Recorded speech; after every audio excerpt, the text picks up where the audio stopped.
Assalomu alaykum do'stlar. Sizlar bilan bugun Go Invest investitsion loyihasidan Toshkent fond birjasiga kirishni o'rganamiz.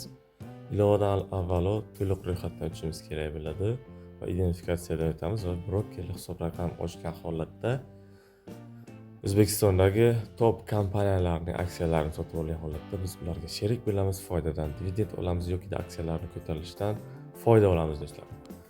Bu ilovadan ro'yxatdan o'tish uchun menda video darslik tayyorlangan. To'liq video darslik degan bo'lsangizlar, bu yerda mana ko'rishlaringiz mumkin. To'liq ma'lumot berib o'tilgan 10 daqiqa ichida ro'yxatdan o'tish haqida. Xo'p. Bu profil orqali ko'rishlaringiz mumkin yoki shu videoni kommentariyasida qoldiraman va Telegram kanallarimiz bor.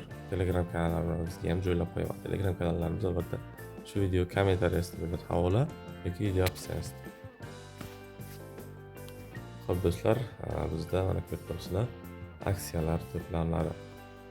Birinchi o'rinda O'zbek Investorda, keyingisi Hamkorbankni aksiyalari hisoblanadi va O'z sanoat qurilish banki aksiyalari, O'zmet kombinati aksiyalari, O'zTS ya'ni O'zbekiston tovar va xomashyo birjasi, UZEX deb nomlanadi ko'pincha, O'zbek Telekom ham O'zbekistondagi gigant aloqa kommunikatsiya kompaniyasi hisoblanadi. Narxi hozir bir dona aksiyasi, oddiy aksiyasi 12 ming so'm tashkil qiladi. Xo'p, keyin ba'zi bir savollar bor. Bu yerga pul kiritish kerakmi degan savollar kelib chiqdi. Qanaqa bu co-invest deganiz?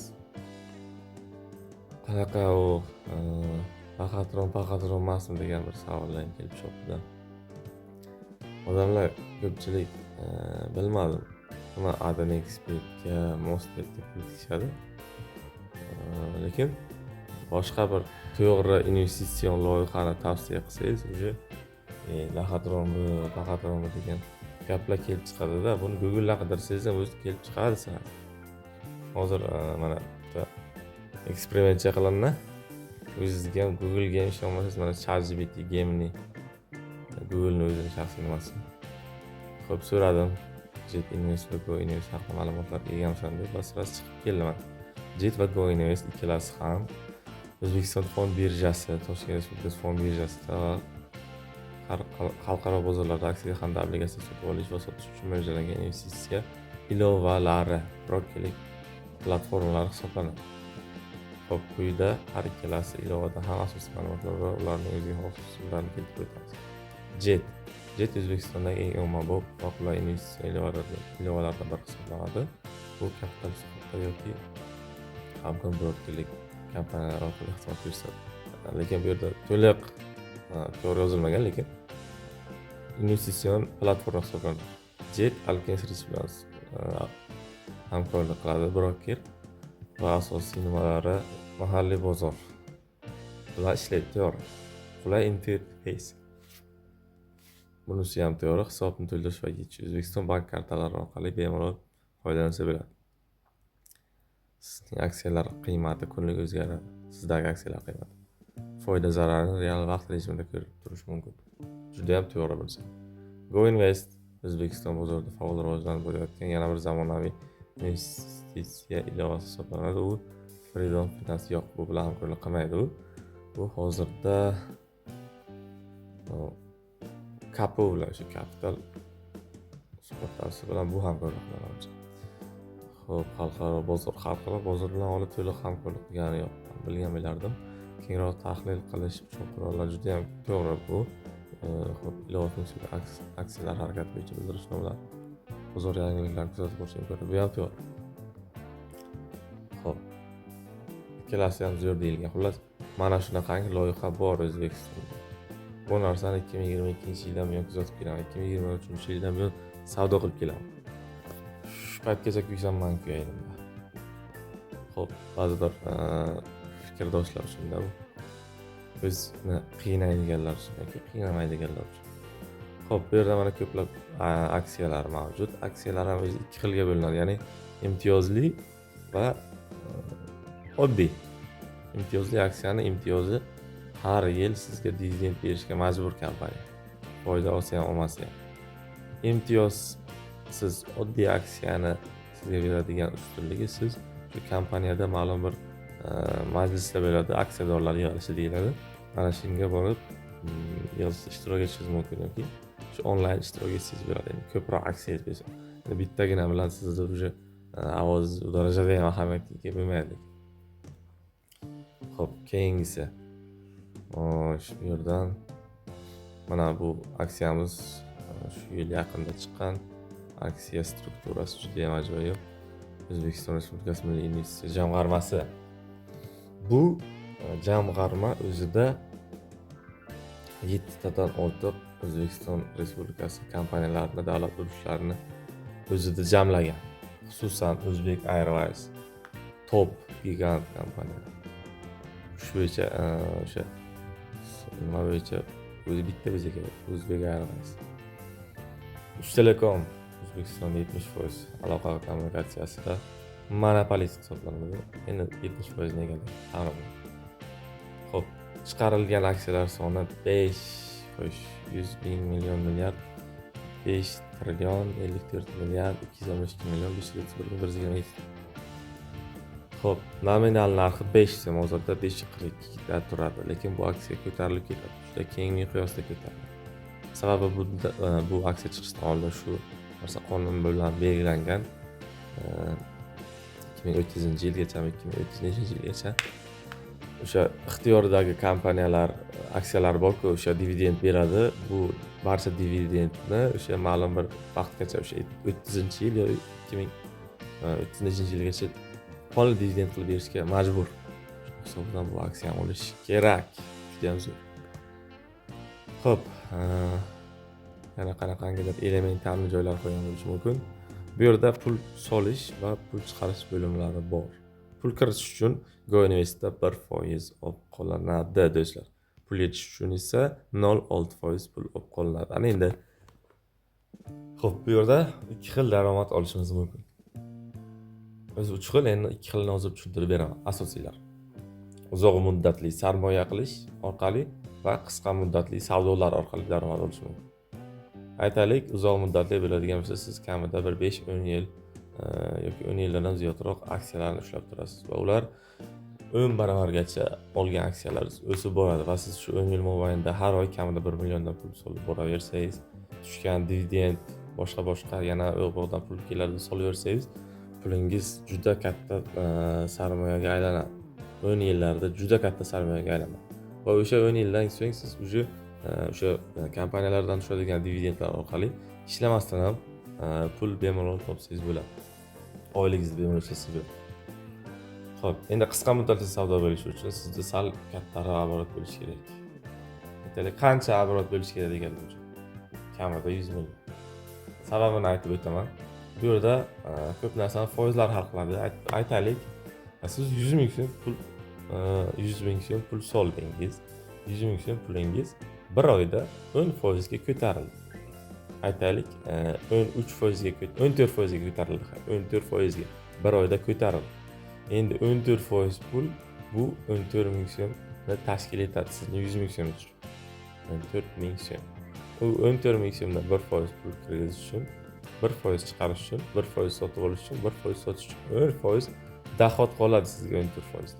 10 ming so'm qoladi. Endi bu sizga bilinmaydi-da bir oyda. Lekin siz o'sha aytib o'tganimda 100 million soladigan bo'lsangiz, 14% ga o'sadigan bo'lsa, sizning pulingiz bu degani 14 million so'm bo'ladi. Endi 14 million so'mdan 1% o'zi 100 ming bo'ladi. 100 ming. Xo'p, ana endi bu yerda hisoblaymiz. 14 milliondan 2 millionga ketadi. 4 milliondan yo'lda tasavvur qiling, ichiga qoldirasiz qolgan. Sof 10 million so'm doxod qoladi sizga. Bir oyda 10 million so'm tasavvur qilyapsizmi? O'zbekiston sharoitida o'rtacha ish haqi hozirda 7 million so'm tashkil etadi.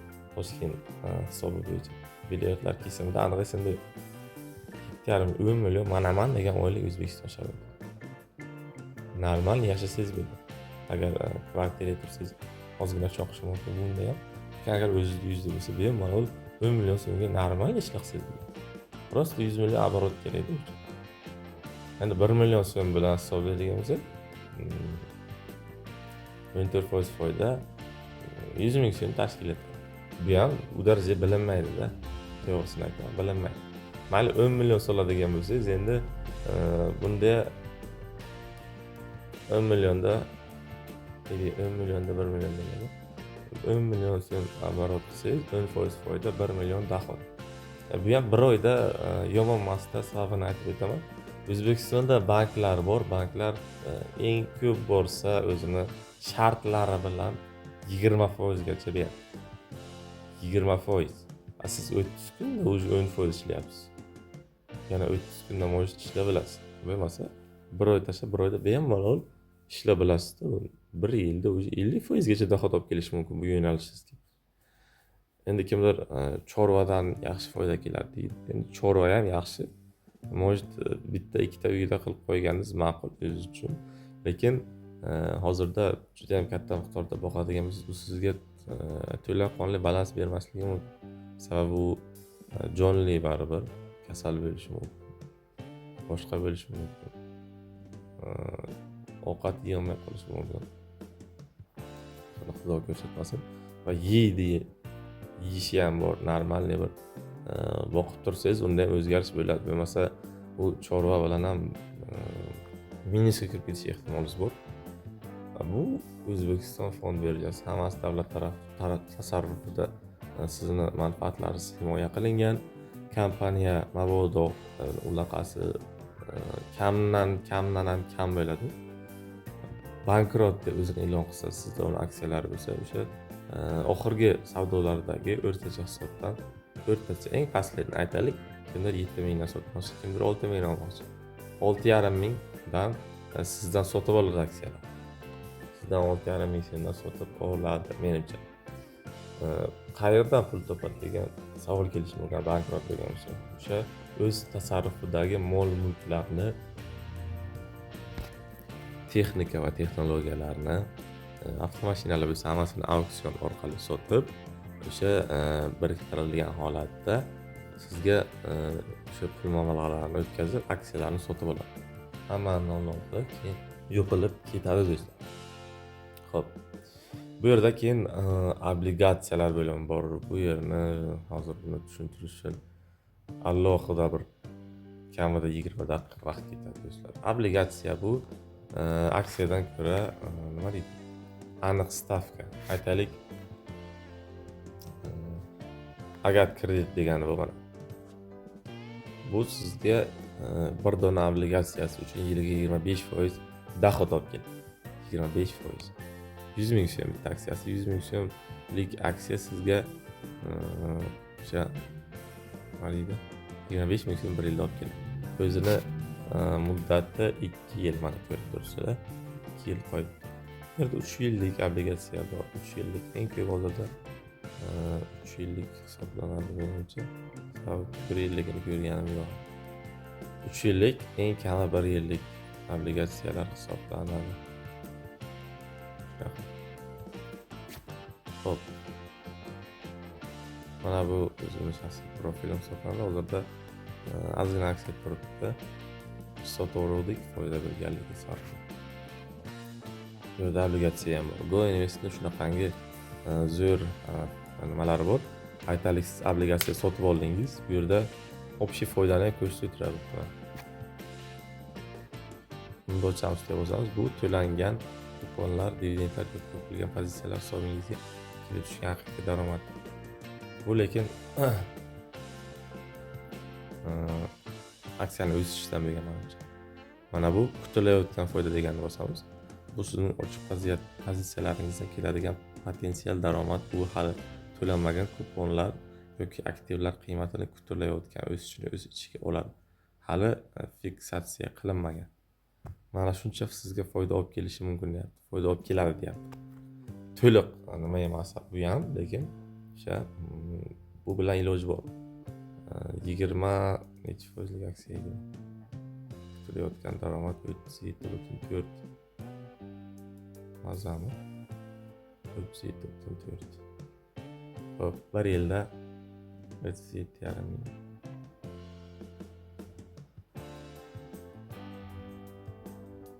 endi bu ham qaysidir texnik strategik amallar bilan hisoblayapti. Endi buni hozir o'zim ham to'liq tushunmayapman. Xo'p, bu aksiya 2 yillik ekan. O'zi shu yilning 1-oyida chiqarilgan, 2028-yilning 1-oyida obligatsiya muddati tugadi. O'shangacha har yil, astag'firullah, har oy 26% kupon daromadini taqdim etadi. Ammo nima desa bo'ladi? Obligatsiya hozirda shar'iy jihatdan qaraydigan bo'lsak, halol narsa emas deb hisob qo'ydim. Bu narsani inflyatsiya uchun ishlatib qo'ygan, mana solib qo'yganman. Pul kerak bo'lganda inflyatsiyani qoplab beradi. Sababi hozirda bankka qo'yadigan bo'lsangiz pulingizni inflyatsiyani qoplamaydi. Lekin bu yerga ham pul kirgizish 1%, chiqarish 1%, 2% yo'q. Savdodan ham 1% olib qoladi. Shu tomonlama hisoblaysiz. Ideta 3%, 4% baridan o'tib kirsa 21% bo'ladi. 21%. Bu o'sha ma'lum bir vaqt, bir necha oylar ichida pulni saqlab turish uchun zo'r qulay variant. Yoki pulni solasiz, o'sha bunday foyda qilsa bo'ladi. Qanday foyda qilsa bo'ladi deganlar uchun birinchi qo'l olsangiz foyda qilsa bo'ladi. Birinchi o'zini narxi 100 ming so'mdan boshlanganmi? O'sha agar kreditni o'zidan sotib olsangiz 100 ming so'mdan sotib olasiz. Keyinchalik ujuma 106 mingdan sotib oldim. Har bittasidan 6 ming so'mdan pul qolsa, 10tasidan 60 ming, 100tasidan 600 ming, 1000ta olib olsangiz 6 million dohod bor. 6 million. Bu uchun lekin kattaroq oborot kerak. Normalniy, tez normalniy qisqa muddatlarda savdo qilib pul ishlash katta oborot kerak. To'g'risida kichik oborot bilan o'zi qiyin. Kichik oborot bilan kichik dohod bo'ladi, u sizga bilinmaydi. Katta oborot bilan kichik dohod, kichik foyda ham normal sizga bilinadigan summa bo'ladi. Shu sababli agar sizda moliyaviy qiyinchiliklar bo'lsa, zudligi bilan buni boshlang. Lekin qarz, kredit bilan boshlash, kreditingiz bo'lsa ham buni boshlash ozgina xato bo'ladi. Sababi pul kerak bo'lib qoladi. Bundan pul chiqarishning o'zining qoidasi bor, take qoidasi. Ya'ni siz bugun 100 ming so'm pul kiritdingiz, sotib oldingiz aksiya, ertaga o'sha aksiyani sotib yubordingiz. O'sha ertani o'zida pulni chiqarib ola olmaysiz. 2 birja ish kunida kutasiz, 3-kun o'sha pul chiqarish bo'limiga o'tadi. Xo'p, pul yechish.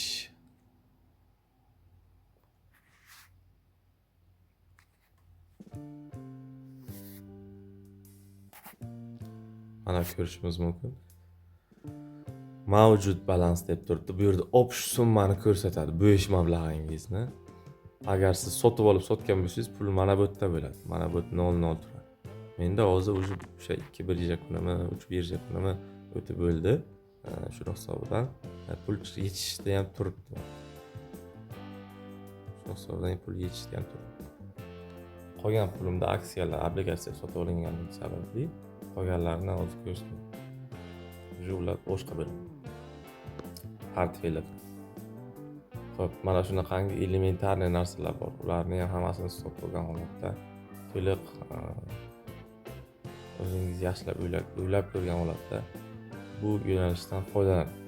Juda ham zo'r yo'nalish, ishonchli, garantiyali. Juda ham ko'p yo'nalishni ko'rganman. Kripto sohasida ham ishlaganman. U yerda ham risk juda ham kattaroqda, ancha katta hisoblanadi. Ancha mutlilik ko'p. Bu yerda ham agar xavfsiz ishlamoqchi bo'lsangiz, spotda ishlaysiz. Kriptovalyuta sotib qo'yasiz. Buni ham jackpot sizga mana bir aksiya sразу 2 barobar ko'tarilib ketmasa bir oyda, bo'lmasa uni ham yillab kutish kerak. Aksiya tushib ketishi ham mumkin. Kriptovalyuta. Bitcoin bilan ishlash uchun endi qiyin uni nimasi ko'tarilib ketgan. Futuresda ishlayman desangiz, juda ham katta risk. Juda ham katta. Juda ham tez o'ynaydi ular. Narxlar. Ancha qiyin ko'p pulni yo'qotib qo'yishingiz mumkin. Bu juda xavfsiz variant. Ba'zilar qimor o'ynaydi. Bu yaxshi emas. Yaxshi emasda. Uni qimorda g'irt tavakkalchilik, shu sababli harom. Bu yerda obligatsiya bo'limi bor. Bu nima uchun harom? Sababi ribo aralashadi. Ribo sizdan pul oladi, yana ham kattaroq foizga ular kreditga beradi. Bankni o'zi ham ribo harom hisoblanadi. Pashti shariatga to'g'ri kelmaydigan. Bank aksiyasini ham o'zi olish kerak emas, lekin o'zimizda turibdi ipoteka bank. 810 so'm yo'l qo'yilgan qanday o'zgarish bo'ladi. Banklarning foydasi juda ham tez va juda ham ko'p hisoblanadi. Sababi ular o'sha kreditga mablag' beradi, kreditdan normalniy ular foyda qoladi va foydasi ham juda ham ko'p bo'ladi. Shu sababli tavsiya beraman, tezroq bu yo'nalishga kiringlar, ishlanglar. Hammaga rahmat. Videomiz kengroq tarqalishi uchun like bosib qo'llab-quvvatlang, kommentariy yozing savollaringiz bo'lsa va kanalimizni yo'qotib qo'ymaslik uchun bundan keyingi foydali va videolarni o'tkazib yubormaslik uchun obuna bo'lib qo'ying do'stlar. Videoni to'liq ko'rganlarga rahmat. Tushunmagan bo'lsangiz yana bir bora ko'ring, to'liq ma'lumotlar berilgan. Profilga o'ting. Boshqa videolarni ham ko'ring. To'liq ma'lumotlar, foydali ma'lumotlar, qaysi aksiyalarni sotib olish, qaysisini sotib olmaslik haqida ham videolar berib o'tiling. Ma'lumotlar berib o'tiling. Rahmat, salomat bo'ling. Uchrashguncha xayr.